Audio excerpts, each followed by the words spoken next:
this case, in particular, I'm going to talk about Cuomo. He assumed, right? And for some reason, people are running and they assume that the old behavior that they're used to seeing still exists.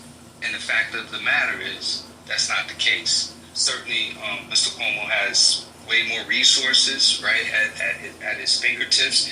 He has a better organization. Like, he has a whole machine behind him. And I think in their arrogance, they negated to talk to the people as Sin was stated, right? They thought that they had it in the bag. And I think that's indicative of the Democratic Party itself, right? I think the Democratic Party in North America has aligned itself with messaging and, certain things that are divisive. And they're standing on this shit. Obviously, on the national level, on the local level, it's an outdated message, right? And so they seem to be afraid to stand up. They seem to be afraid to not agree with the people, and so on and so forth. And for some reason, they keep reverting back to a playbook that is no longer effective.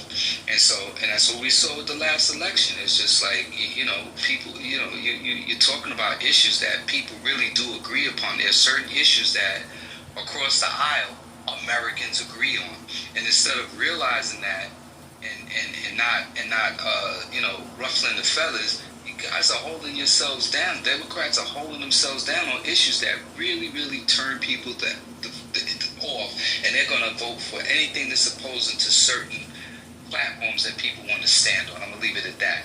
And so I agree with Sin. I think here in New York City, this guy, I don't know him too well, but I can tell you this.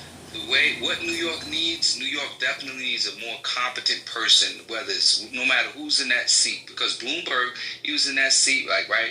You've really got to have your chops to really lead New York City. And I don't think he has the experience. A lot of people want to go, Robert. Yeah. Just keep it down to 2 minutes.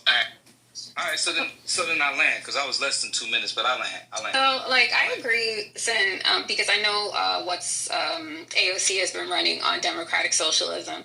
But again, my issue with democratic socialism is the messaging. People hear socialism, they make a lot of assumptions.